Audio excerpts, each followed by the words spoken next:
Johnny, let me go ahead and decline scam likely.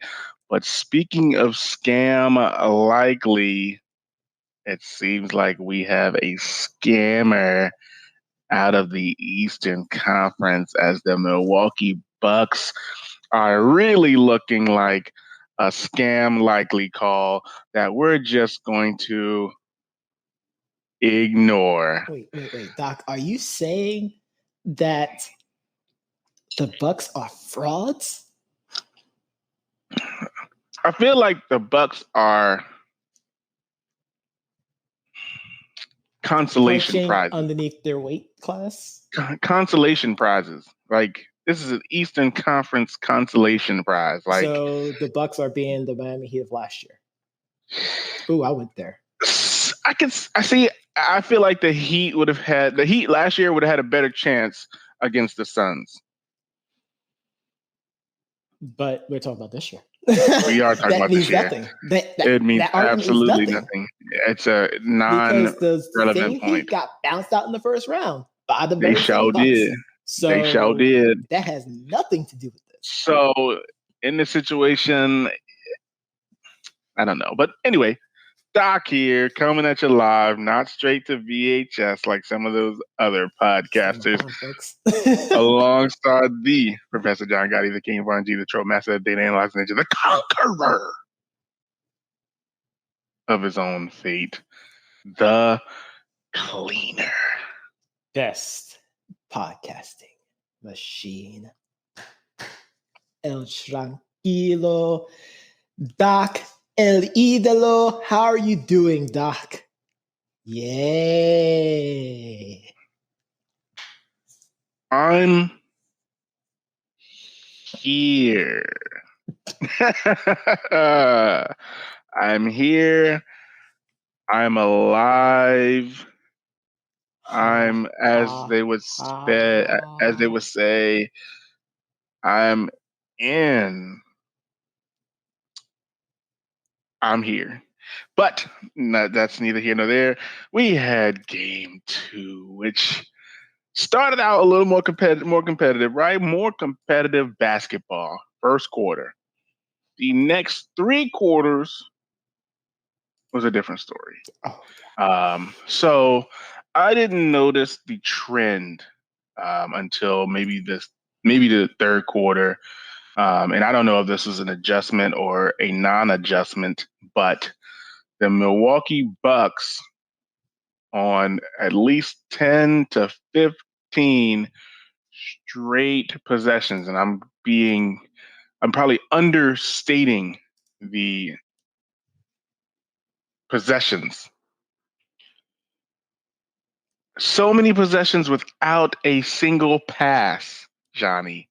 Yeah. It wasn't even ISO ball. Like, it wasn't ISO. It was like, whoever brings it up the court, hey, show me something. Show me your moves. Right. Like, show me what you got. Okay. Next one. You, Giannis. Show me what you got. Clang. Right.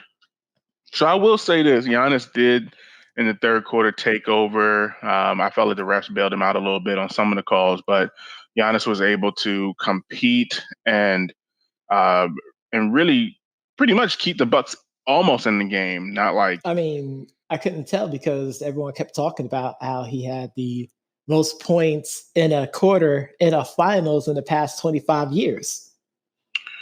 Well, again, it was an amazing quarter, and they really needed something to go on because, I mean, if we're being honest, it was really, really bad, Johnny. Like, I mean, Chris Paul was just doing them dirty, and Devin Booker hit some amazing shots. It was like, it really was, and I think you said it jokingly, but it really was hand down, man down. Like, it really, really was, and they're really lucky to have only had a 14, 15 point I guess, Deficit. Yeah. deficit at that time. Like, because it really could have been worse. Like, it really, really could have been bad. So, Now, what I told you after the game, and I'm making sure that it's being heard right now. right. The Bucks allowed Phoenix to play with their food. Which was a great analogy. I want you to explain it to the people so that, because I mean, I was like, what food is he talking about? You know, I mean, like, obviously, it's that shrimp fried rice, man. That thing is delicious. right, you know, $20 Chinese food, clearly. But please explain to the people what you mean by playing with the food. So we knew this game was over because pace of play heavily favored the Suns, heavily favored them. Agreed. And the Suns were essentially dialing it down. They brought it back up when they needed to, but they essentially started to dial it back down, you know, midway through the third and pretty much throughout most of the fourth kind of thing. So they pretty much allowed them to get back in. For me, the Suns are telling the Bucks, we can blow you out by 30 whenever we want. That's and we insane. chose not to do it for the ratings. Wow. Not for the ratings. Now, if Chris Paul, Devin Booker, and the rest of those guys out there in Phoenix decide, man, you know what? People keep talking about how the Bucks came back and we keep beating them by like 8 or 10 or whatever. Let's kill them. Right. That's what they did to the Lakers. Remember, they people were talking about the Lakers, and then all of a sudden, the Lakers were favorite. We're not talking about them. They're gone. We're not going to do that.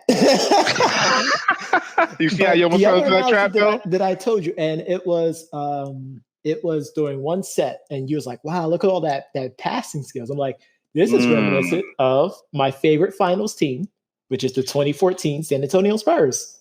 Yeah, man. The ball moves faster than the player.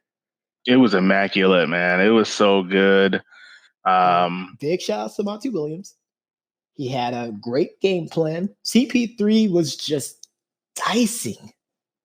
And then Devin Booker. So first of all, poor Brook Lopez having to still defend these dynamic guards. And he is just lumbering out there. Unbelievable. Like, he is looking like the center of Ode. He is going to make the center position obsolete in the NBA. I mean, it's I can see that. But yeah, it really is. And it's really crazy because, like, I'm looking at it and, like, he took some really tough shots. I mean, I give a lot of credit to PJ Tucker. PJ Tucker played Devin Booker really as tough as he possibly could. I'm still going on record saying that PJ Tucker is also trying to dodge CP3 because he almost got destroyed. So this is what I'll say. I think that obviously last night, right? I kept saying, who's the bish, right? Who's the bish? It was Connaughton, right? They said, hey, we're not going to have Brook Lopez out there, right? We're not going to have, Bobby Portis, I don't think played. No, if he did, it was very sparingly. Less than 5 minutes. Yeah, it was very, very sparingly. So, like, I felt like, hey, they learned their lesson. They said, hey, we can't put these centers in here. Yep. We got to go smaller. Connaughton was the bish. And they worked him. The whole fourth quarter, they worked him. He hit some big shots. I mean, I give Connaughton credit. He hit some really, really big shots. But where it mattered was CP3 said, you pick and roll over here. All right, take Giannis way over there. I want that bish right there. And that's all they did in the fourth quarter. It was the whole game. Yeah. All they kept doing was trying to switch to have Connaughton defend. Oh my God. And on both Drew Holiday is having to go over screens, through the screens, underneath the screen. Yeah. And it kind of goes back. This switch. it kind of goes back to what I said. It's like, hey, if you make an adjustment, we'll make an adjustment, right? You said you're not going to have Brooke out there because they took advantage of Brooke in the third, and then they took advantage of Connaughton in the fourth. Yep. You know, I mean, they didn't throw, Bobby Portis out there, even though I thought Bobby did better than Brooke, right?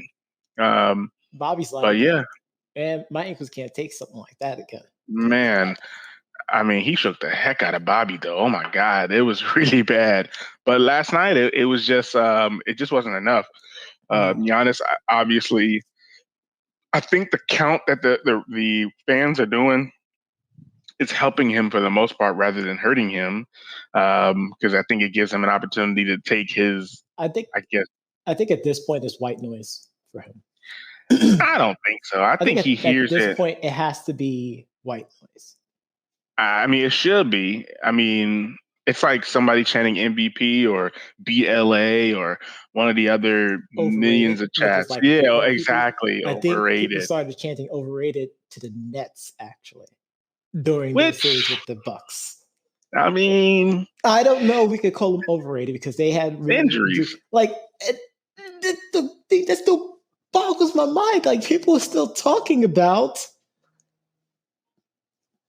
teams that aren't talking about like, oh, well, the Suns defeated all these teams who were injured.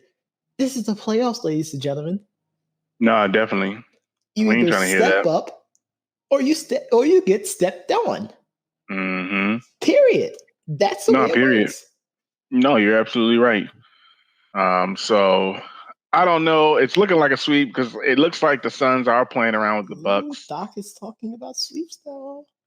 Yeah, I mean, I did say 5. I did say that Milwaukee would still 1, but it's almost like the Suns, unless they go cold. Yeah. It's almost like the Suns are toying with them. Like, and I'm sitting there on the phone with you, right? Their food. Like, I'm sitting there, like, I'm on the phone with you, right? And I'm telling you, I'm like, man, like, this game is about to go to a 20-point lead in 5 seconds. That's exactly what I kept saying. And then it was like, it went from 8 to 14 in like less than a minute. And I'm like, oh my God, like Mike Budenholzer's like, give me a 20, right?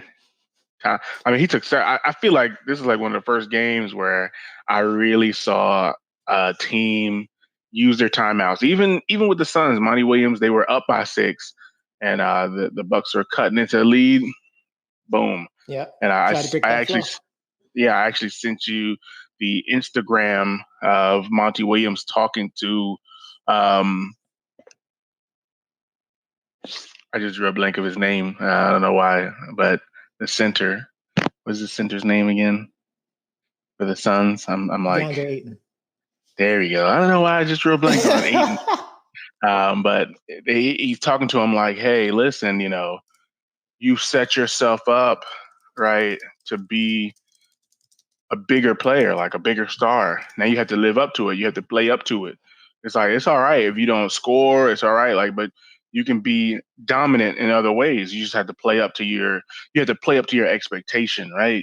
Absolutely. And it was like a really, really good timeout, really good talk. And honestly, that's the kind of talk that leads to dynasties. Now, I think we're way too soon. No, I'm just talking about that type of No. I'm just talking about that conversation by itself, that particular statement that was made.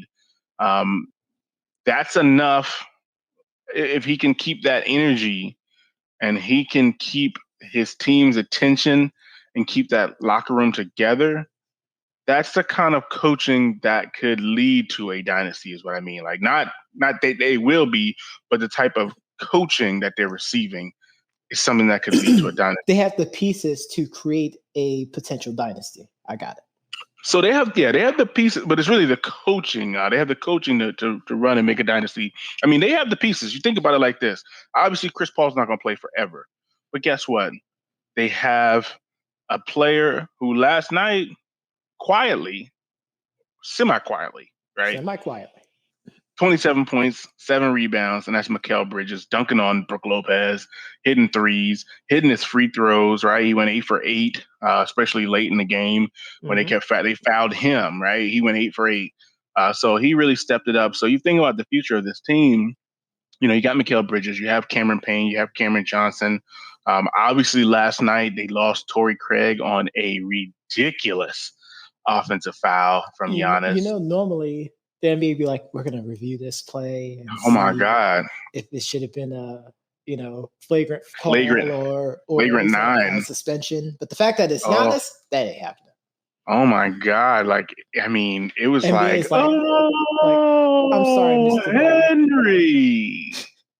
And Twitter definitely went on top of that real fast. Oh my God! Talking to Torrey Craig like, I'm sorry, Mr. Man, you hurt your knee. But yeah, I'm sorry, Mr. Man. That up. So right now they're going to be down Torrey Craig, which obviously they have Frank the Tank. They have some other great players. At the end of their bench, E'Twaun Moore is a really, really good player. Javon Carter's a good guard. I'm not sure if they would bring in a guard, but they have some pretty good players at the end of their bench that I'm sure will step up. Abdel Nader is a pretty good shooter. So I feel like that's what we're going to see. Or maybe we'll see more Cameron Johnson, who played really good. He went 2 for 4 from the field and from behind the arc. Had a great steal against Giannis as well, too. Yeah, he's a baller. He's a gamer. So they'll go ahead and play this out. But, you won't hear the Suns talking about injuries. You're going to hear the Suns talk about how Frank the Tank relived his college years and went out and won a championship. Hey, I'm just saying. But that's what I want to see. Game 3 on Sunday. Yes, Game 3 Sunday in Milwaukee. Like I said, I believe that the Bucks will win 1 at home. That's my read. 1 at home. That's the answer. This is the game that the Bucks need to win. Well, no, I believe they're going to win 1. I don't know if it's going to be this one. I think I said yesterday that they were going to go down 3-0. Here's why I say that. Because they have to play desperate. They're going to make an actual adjustment. No. An actual adjustment. That's my line. An actual adjustment. My line. That's my line. That's something that I would say. John Gotti don't say that. And they'll steal a win. John Gotti's giving Mike Budenholzer credit. That's what I do. I was giving him credit up till yesterday when I saw 15 straight possessions of no change. What did I tell you? It's like you just told the world that he's going to make an adjustment, which I don't think so. He's going to finally make an adjustment, like an actual adjustment. What's the adjustment, though? Run a play? Doc, you heard me say this in just many times, but I think it's going to be a reality. He's going to look at a player. He's going to be like, take him out. They already took players out. They took Torrey Craig out. They took Saric out. So they're doing settled. Saric didn't get taken out by them. Torrey Craig got taken out by them. Saric ACL that was a non-contact. Well, shout out to him for finishing the play too. Absolutely. I don't think we talked about that when he got hurt, but shout out to him and Torrey Craig. Right now he's day-to-day on a knee contusion, so we'll see if he plays. They got a few days, so they have 2 days before Game 3. That boy is gone, man. Oh my God. If he come back and play, the media try to play it up like, wow, this is such a big loss for Phoenix. Who's gonna defend Giannis? Did we not just see Cam Johnson do a great job against Giannis? Nah, they don't know nothing about no Cam Johnson. Do y'all really not watch the game? I'm sorry. Y'all just want to throw flowers for a 20-point third quarter for one player. Well, guess what? The team was still down by 15 heading into the fourth. No, I hear you, man. Come on. Ridiculous. I hear you. And he's playing through injury. Don't forget his knee injury, right? That's good. When he started limping last night, I'm like, yeah. Well, I think it was his. See, that was his ankle. But I'm just like, this has bad news written all over it for him, though. Yeah, I'm sure he's playing with. He's playing with an injury. But who is it? I mean, I feel like it's like worse. It's like Tom Brady is like, hey, I played with a partially torn whatever, like all the way through the season, right? So Giannis will get his cleanup surgery after the season. But if they go down 3-0, I don't know. He might. I think he might sit it on down. He might pull a Kawhi like, hey, you beat the Hawks. It's on you now. But Chris Middleton, though, that's the thing about it. I feel like they don't give him the went ball. Away. Yeah, and it's like it's so weird. And they kind of went away from the strategy that got them to the finals. And yeah, I feel like this series is over. Whether it's in 4 or in 5, I don't see it going 6. I can't see the Bucks stringing wins together. If they do it, it will be because of some freak injury. Obviously, I thought there was going to be an injury with Chris Paul in Game 1 with the ankle, but obviously he was okay. Hopefully, he was more than okay for that first game. Yeah, he also had for the first time in a while. His hands too. Yeah, and I mean he had 6 turnovers yesterday, which is kind of, different. I mean, after a while, he's kept trying to embarrass people too, which kind of true. That's true. But we'll see. I mean, Brian Forbes didn't play as much. Bobby Portis didn't play as much.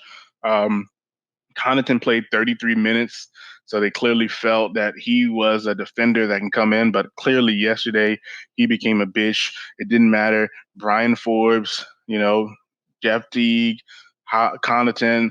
They're not going after Drew. They're not going after Chris Middleton. It's either Brooke, Pat, Jeff, Bobby, or Brian. You pick your poison. With the tentative 6 being PJ Tucker, who's dodging. Very tentative. But I don't I mean, PJ, I think the thing about him, he really hates losing. Like, you could tell after the game, like he was about to knock something over if he could. Well, I mean, if he gets swept, I mean, you're going to hear all these things about the locker room and all this other stuff. Like, I think that's what people are really looking forward to. Mm-hmm. Seeing the aftermath of all this. Yeah, I think it stinks because you're so close, right? But that one play that defined the whole game for me was in the end, it doesn't matter. In the end, yeah. I think the one thing that really showed the energy for the team was there was a steal. And I think I want to say, I'm trying to think. I want to say it was Mikal Bridges who made the steal, and then he passed it up to a running maybe Devin Booker or Chris Paul, and then they went to lay it up. I think they missed, but then DeAndre Ayton grabbed the rebound and then dunked it. But it was nobody else running back. Nope. It was a whole thing, and nobody else ran back, and it was Mike Budenholzer had no choice but to call a timeout. Hustle, will, heart. Those are the ingredients you need to become a champion. If you're not running the floor, I don't care what the score is. If you ain't running the floor, there's no chance. Right. And no, Vinnie definitely. Mac says, no chance in hell you will win. So we'll see what happens this weekend. We're going to continue to monitor it. Hopefully the Bucks show up, and the Buck, I know we used this joke a couple of months ago, but hopefully the Buck doesn't stop here. But I know you heard this podcast on your favorite podcast platform. And if you didn't, you can always go to our website at www.debateamongstfriends.com. Be sure to tune in to our show Monday through Friday at 4 p.m. Eastern Standard Time. You got it. As we'll go over all the news, the highlights, and the reads.